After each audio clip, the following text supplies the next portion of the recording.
ఇచ్చాపురం నియోజకవర్గంలో ఎన్నికల ఊపు తెలుస్తుంది. మనం ప్రస్తుతం ఇచ్చాపురం నియోజకవర్గంలో ఉన్నాం.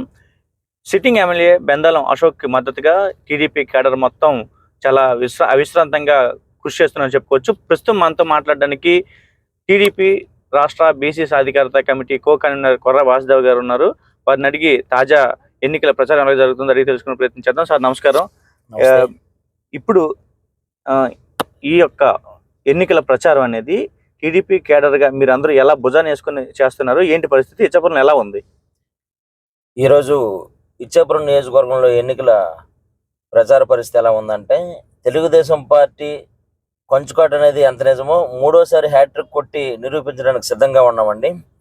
అదేవిధంగా వైసీపీ పార్టీతో పోలిస్తే ఇక్కడ టీడీపీ పార్టీ కేడర్ కానీ కార్యకర్తలు కానీ బలంగా ఉండే పరిస్థితి ఉంటుందండి. ఇక్కడ ఖచ్చితంగా మూడోసారి హ్యాట్రిక్ కొట్టే పరిస్థితి అయితే ఉంది. మీరు గత 6 సంవత్సరాలుగా టీడీపీలో చాలా కీలకంగా ఉన్నారు. ఎమ్మెల్యేకి ఒక కుడిభుజంగా ప్రతి దీంట్లో మీరు అండగా ఉన్నారు. ఈ నేపథ్యంలో అసలు జనాలు ఏమనుకుంటున్నారు? జనాల ఆలోచన ఏంటి? ఎమ్మెల్యే గారు ఎలా చేయాలనుకుంటున్నారు? అంటే ఆయన 2014లో అధికార పార్టీ ఎమ్మెల్యేగా ఉన్నారు. 2019లో ప్రతిపక్ష పార్టీగా వచ్చారు. సో ఈ సందర్భంలో ఆయనకి ప్రజల తలకు మనోగతం మీరు ఎలా చేరవేస్తున్నారు? ఈరోజు ఇచ్చాపురం నియోజకవర్గంలో ప్రజల మనోగతం ఎలా ఉందంటే, రాష్ట్రంలో ఉన్నటువంటి అవినీతి పాలన అంతం చేసే దిశగా వాళ్ళ ఆలోచనలు ఉన్నాయి తప్పితే ఈరోజు రాష్ట్రంలో నిత్యావసర ధరలు అయితే కావచ్చు, లేకపోతే ఇక్కడ ఉండే పరిస్థితి, ఈ నియోజకవర్గంలో వైసీపీ పార్టీలో ఉండే ఇన్ఛార్జ్ పరిస్థితి అయితే కావచ్చు, మాకు తెలుగుదేశం పార్టీ ఎమ్మెల్యే బెందాలం అశోక్ గారి పరిస్థితి ఎలా ఉంటుందంటే, కార్యకర్తలతో చాలా చనువుగా ఉంటారు, కార్యకర్తలుగా అండగా ఉండే పరిస్థితి. ఆయన ఎమ్మెల్యే అని అహంకారం కానీ అధికారం కానీ చూపించే పరిస్థితి కాదు. అందరినీ హక్కును చేర్చుకొని అందరికి కూడా అండగా ఉండే పరిస్థితిలో ఉంటారు. ఇప్పుడు అధికార పార్టీలో ఉండే ఇన్ఛార్జి విధి విధానాల టైప్లో మాత్రం ఈయన ఉండరు. అయితే ఆయన ఎమ్మెల్యేగా 2019లో రెండోసారి గెలిచారు. ఈసారి కూడా రేసులో ఉన్నారు. హ్యాట్రిక్ ఎమ్మెల్యే అవుతారని ఆలోచన మీకుందా? కార్యకర్తలు, మీలాంటి కార్యకర్తలు కేడర్లు మిగతా వాళ్ళందరినీ కలుపుకొని ప్రజల్లో ఎలా వెళ్ళి ప్రచారం చేస్తున్నారు మీరందరూ? ఈరోజు ఖచ్చితంగా హ్యాట్రిక్ కొట్టే అవకాశం ఉంటుందంటే, ఎందుకంటే ఈరోజు కార్యకర్తలు ఇక్కడ ఇచ్చాపురం నియోజకవర్గంలో టీడీపీకి కార్యకర్తలే బలం. కార్యకర్తలందరూ కూడా తమ వంతుగా తాము ప్రచారంలో భాగంగా ఇంటింటికి తిరిగి బాబు అంటే తెలుగుదేశం పార్టీ సూపర్ 6 ప్రచార కార్యక్రమంలో బిజీగా ఉన్నారు. రేపు హ్యాట్రిక్ కొట్టడానికి సిద్ధంగా ఉన్నామని మేమందరం తెలియజేస్తున్నాం. మీరు ఒక కార్యకర్తగా, ఒక నాయకుడిగా, ఒక మండల స్థాయి నాయకుడిగా, లేకపోతే ఒక కమిటీ సాధికారత కమిటీ కన్వీనర్గా మీకు నాయకులతో కానీ ప్రజలతో కానీ అనుసంధానం ఉంటుంది.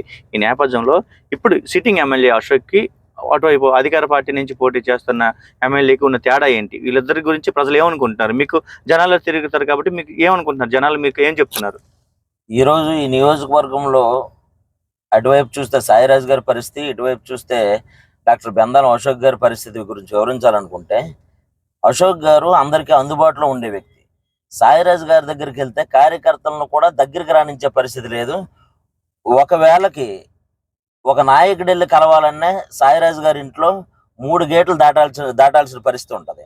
అదే ఎమ్మెల్యే గారికి కలవాలంటే కనీసం కార్యకర్త స్థాయి వాడు కూడా 1 నిమిషంలో కలిసే పరిస్థితి ఉంటుంది. వాళ్ళకి చాలా తేడా ఉంటుందండి.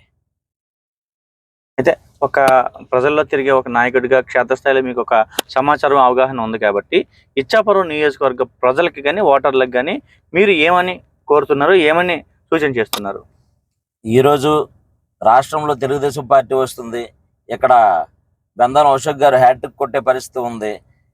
ఇచ్చాపురం నియోజకవర్గ ప్రజలు ఓటర్లు ఆలోచించవలసింది ఏంటంటే, జగన్ పాలనను తరిమి కొట్టే విధంగా అందరూ కూడా టీడీపీకి ఓటు వేసి అత్యధిక మెజార్టీతో గెలిపిస్తారని ఆశిస్తున్నాం. అయితే మనం చూసుకోవచ్చు, ఇచ్చాపురం నియోజకవర్గంలో అత్యధికంగా ఉంది యాదవ సామాజికం ఉంది. మీరు యాదవ సామాజికం చెందిన వ్యక్తే. అయితే యాదవ సామాజిక వర్గం వారు టీడీపీ వైపు ఉన్నారా, వైసీపీ వైపు ఉన్నారా, ఏ పార్టీ వైపు ఉన్నారు మీ అంచనా ప్రకారం? ఈరోజు యాదవ్ సామాజిక వర్గం ఎలా ఉందంటే, నాయకులు మాత్రమే వైసీపీ పార్టీలో ఉన్నారు తప్పితే ఓటర్లు ఎవరు కూడా వైసీపీ పార్టీలో లేరు. ఒకరిద్దరికి పదవులు ఇవ్వడం వల్ల యాదవ్ సామాజిక వర్గం మొత్తం వైసీపీ వైపు ఉన్నదనడం హాస్యాస్పదం. ఈరోజు సెకండ్ స్థాయి, 2వ స్థాయి నాయకత్వం వహిస్తున్నది యాదవులు మాత్రమే టీడీపీ పార్టీలో. కానీ వైసీపీ పార్టీలో 1-2 పదవులకే పరిమితం చేసి యాదవులు వైసీపీ వైపు ఉన్నారని ఒక దుష్ప్రచారం చేస్తున్నారు తప్పితే ఇచ్చాపురం నియోజకవర్గంలో యాదవులు 80% మంది టీడీపీ వైపే ఉన్నారు. ఇది వాస్తవం. అయితే మనం చూసుకోవచ్చు ఇచ్చాపురం నియోజకవర్గంలో పరిస్థితులు చూసుకుంటే ఈసారి బెందాలం అశోక్ హ్యాట్రిక్ కొట్టే అవకాశాలు ఉన్నాయని క్యాడర్ చెప్తుంది. మరోవైపు చూసుకుంటే ఎవరైతే ప్రధాన సామాజిక వర్గం ఉన్నారో, యాదవ సామాజిక వర్గం అత్యధికంగా ఉన్నారో వాళ్ళలో లీడర్లు, చెప్పుకోదగ్గ పేరు మోసే లీడర్లు తప్పించి కొద్ది వరకు అంటే చేతి వేళ్లతో లెక్క పెట్టినంత లీడర్లు మాత్రమే వైసీపీ వైపు ఉన్నారు. మిగతా యాదవ సామాజిక వర్గంలో అత్యధిక భాగం టీడీపీ వైపు, అశోక్ గారి వైపు ఉన్నారని చెప్పి ఆయన చెప్తున్నారు. మరోవైపు చూసుకుంటే క్షేత్రస్థాయిలో ప్రజలు చాలా ఇబ్బందులు ఎదుర్కొంటున్నారు. ఈసారి చంద్రబాబు నాయుడు గవర్నమెంట్ రావాలి కాబట్టి చంద్రబాబు నాయుడు వస్తేనే మేము అందరం మరి హ్యాపీగా ఉంటామని చెప్పి భావిస్తున్నాను అంటున్నారు. చాలా వరకు చూసుకుంటే అశోక్ హ్యాట్రిక్ పక్క అనే మాట ఇచ్చాపురం నియోజకవర్గంలో వినబడుతుంది. ఇది ప్రస్తుతం ఎక్కడున్న పరిస్థితి. కెమెరామెన్ రాజగోపాల్తో నరేంద్ర,